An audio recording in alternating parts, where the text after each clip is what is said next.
송재림 씨가 그 미국 주식도 하신다는 얘기를 했어요. 그렇습니다. 네. 근데 굉장히 이게 주식 얘기만 하면 이렇게 굉장히 그 타격감이 있으신 것처럼. 죄스러운 마음에. 지금 어떤 상황이에요? 네. 한동안 좀 안 좋아서 장마는 좀 피한 것 같거든요. 그래서 보수적으로 네, 해서. 근데 되돌아보니까 이미 반쯤 젖어 있더라고요. 이 정도면 녹화 나오지 말았어요. 그냥 사실은 주식에 대해서 저렇게 메타포, 은유적인 표현을 쓰신다는 건 굉장히 많은 정신적인 고통이 쉽지 않죠. 네, 쉽지 않아요. 네. 나는 왜 이렇게 수익 내기 어려울까? 네. 사실은 여기에 심리학자들이 많이 얘기하는 게 바로 뭐냐? 뉴욕의 택시기사 연구입니다. 네. 뉴욕의 택시기사들의 운행 패턴을 분석하니까 되게 재밌는 패턴들이 나오더라는 거예요. 사실은 이 연구가 왜 시작됐냐면 뉴욕에서 택시 잡기가 왜 이렇게 힘들까? 뉴욕에서 택시 잡기가 왜 이렇게 힘들까? 네. 왜 그런가 봤더니 우리 이 뉴욕의 택시 기사들께서 손님이 많은 날 이때는 영업을 빨리 끝냅니다. 근데 손님이 없는 날에는 늦게까지 일을 해요. 왜일까요? 자기 목표액이 손님이 많은 날은 일찍 달성되거든요. 네. 그러니까 영업을 빨리 마치고 집에 들어가서 놀거나 아니면 뭐 가족들이랑 밥 먹고. 근데 손님이 적은 날은 자기 목표액이 안 채워졌죠. 그러니까 택시기사들이 점점 더 많이 일을 하고 계신 거예요. 그러니까 악순환이 반복된다는 거예요. 손님들이 많은 날, 이런 날에는 오늘 좀 많이 일하자. 손님이 좀 없는 날은 오늘은 많이 해도 잘 안 될 테니까 그냥 포기하고 일찍 들어가서 쉬자. 이렇게 되는데 그렇게 하지 않으시고 정확히 반대로 한 거예요. 네. 슬슬 이제 주식 투자와의 연관성이 지금 슬슬 보이기 시작하실 겁니다. 네. 자, 그러니까 A 주식은 20% 지금 수익이 났고 상승해서 B 주식은 20% 하락했어요. 자, 어느 걸 파시겠습니까? 네, 라고 하면 대부분 실제로 보면 A를 팔아요. 왜? 20% 수익이 났거든요.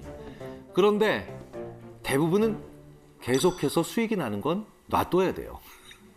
네.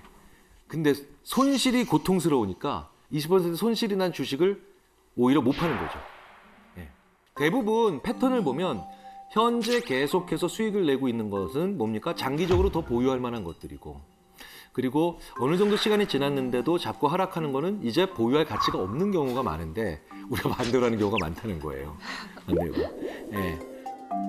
그래서 우리가 손실을 그만큼 싫어한다. 뭐에 대해서 손실을 보는 걸 너무너무 싫어한다라는 거죠. 파는 순간 뭡니까? 내가 손실을 인정하는 순간 확정이니까요. 자, 그렇다면 두 번째로 또 다른 또 많이 궁금해하시는 것 있죠. 제대로 하는 데는 투자가 뭐냐. 네.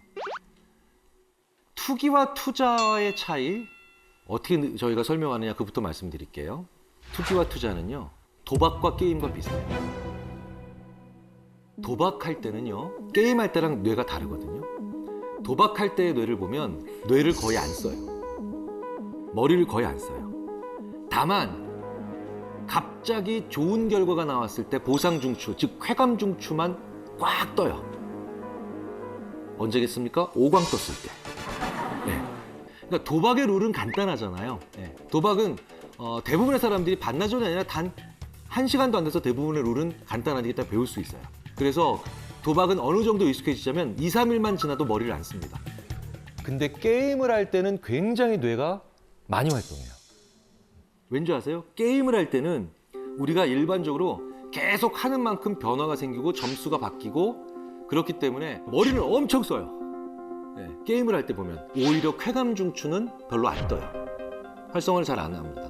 그러니까 사실 뇌의 입장에서 보면 게임은 노동이에요. 상당한 노동이에요. 그래서 게임 자녀 있으신 분들은요, 아이가 게임을 많이 했어요. 그러면 자 이제 게임 그만하고 공부해. 이런 뭐예요? 삽질 그만하고 곡괭이질해. 이거랑 똑같은 거예요.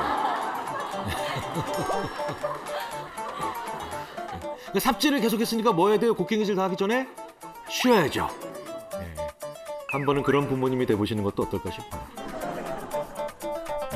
이게 바로 투기와 투자의 차이예요. 투기는 머리를 안 쓰는 거예요. 오로지 수익률만 보는 거죠. 그렇죠? 근데 게임은 왜 재밌는 줄 아세요? 과정을 즐기기 때문이죠. 네. 내가 어떤 회사의 주식을 샀는데 그 회사에 관심도 있고 신문 보면서 이런 신기술이 개발됐어? 저기 CEO는 왜 이런 데 가고 있지? 왜 해외 출장을 이런 데 가지? 이러면 뭡니까? 그건 투자죠. 네. 투자하게 되면 수익률이 떨어져도 나는 뭐가 남아요. 네.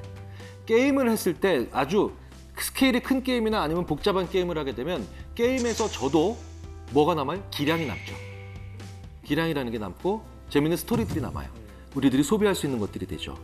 바로 그렇게 무언가를 샀고 그 다음에 내가 지켜보는 과정에서 그런 여러 가지 피드백을 받을 수 있는 그런 상황이 있으면 그게 내가 바로 투자를 해나가면서 세상에 대해서 알아가는 과정입니다. 알아간다는 거. 그게 바로 투기와 투자의 차이입니다. 여기다가 이제 제일 중요한 건 뭐냐? 나의 루틴까지 만들면 진짜 좋은 거예요.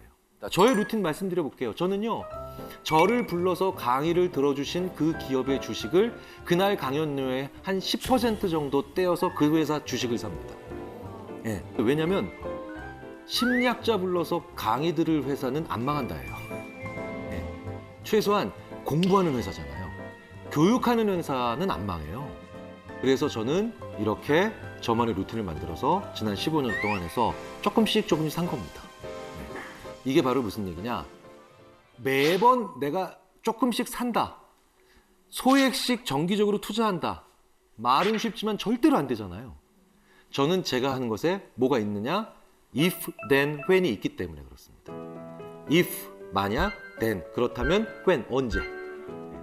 루틴이라는 게 습관이잖아요. if와 when과 then이 다 있어야만 습관이 만들어진다고 얘기를 합니다. 제가 오늘부터 만약에 예를 들어서 탈모 방지약을 2알씩 먹는 거예요. 진짜예요. 네. 슉 보면. 네. 근데 매번 잘 까먹고 잘 안 먹게 돼요. 그러면 if, when, then을 다 넣어야 돼요. 7시에 기상해서 이 닫고 난 다음에 물 마시면 이거 먹는다. 그러니까 언제 뭐뭐 하고 난 다음에 그 다음에 이거 한다. 이런 식으로 일주일만 하면 그게 뇌가 확실하게 루틴으로 저장해 놓습니다. 네.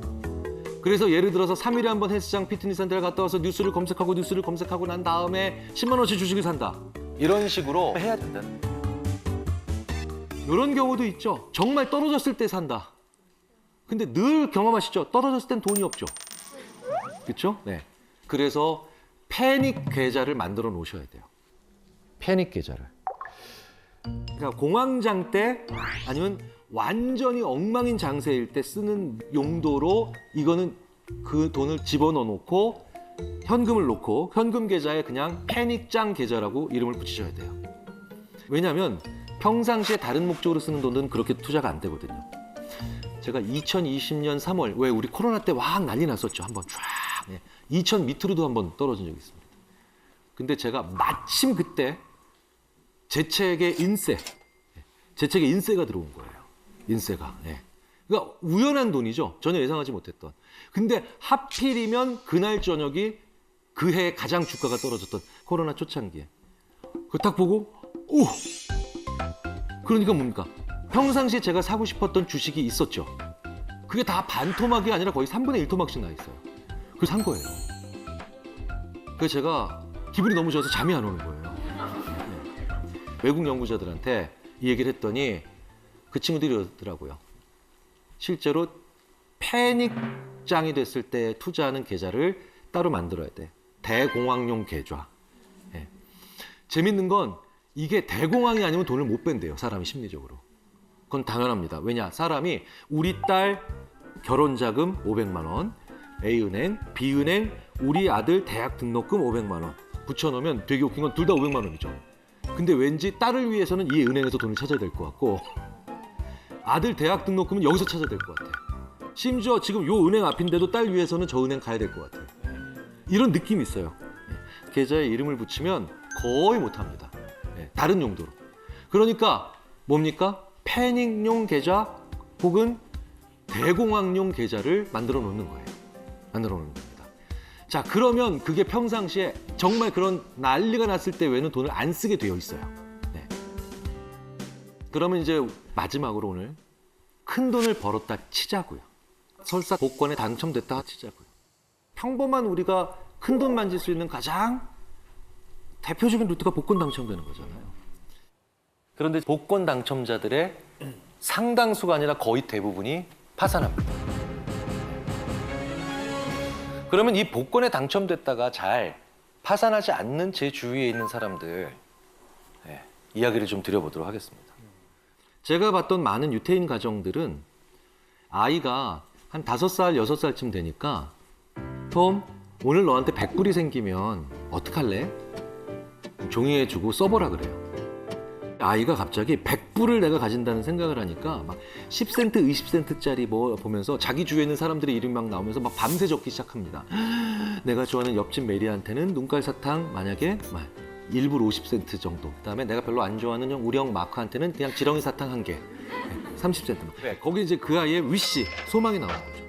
근데 그 다음 해가 되니까 한 500불로 올리더라고요. 그 다음 해가 되니까 1000불, 2000불, 10,000불 이런 식으로 가면서 제가 참 인상 깊었던 장면 중에 하나가 내가 미국에서 유학 시절에 제 친구 이제 저한테는 2년 후배죠. 2년 후배인 이 유태인인 친구가 왔는데 책 한 권을 가져왔는데 이렇게 종이가 계속해서 한 번에 재본된 게 아니라 여러 세월에 걸쳐서 작성된 종이가 하나에 그냥 재본된 거예요. 그래서 이게 뭐야 했더니 리사의 위시리스트라고 돼 있더라고요. 그러니까 얘가 5살, 6살부터 얘도 적은 거예요. 그리고 마지막에 1억 불이 들어가 있습니다. 100불에서부터 시작한 게 1억 불로 돼 있어요. 거기는 그러니까 얘의 책 한 권에 하고 싶은 것들이에요. 책 한 권에 꼭. 이런 사람들은 복권에 당첨돼도 절대 파산할 수 없습니다. 왜? 그 책에 있는 대로 쓰는데도 시간이 모자라요. 우리가 복권을 어떻게 하면 잘 쓸 수 있을까를 한번 생각을 해보면 부자가 됐는데 불행한 사람들을 보면 알 수가 있죠.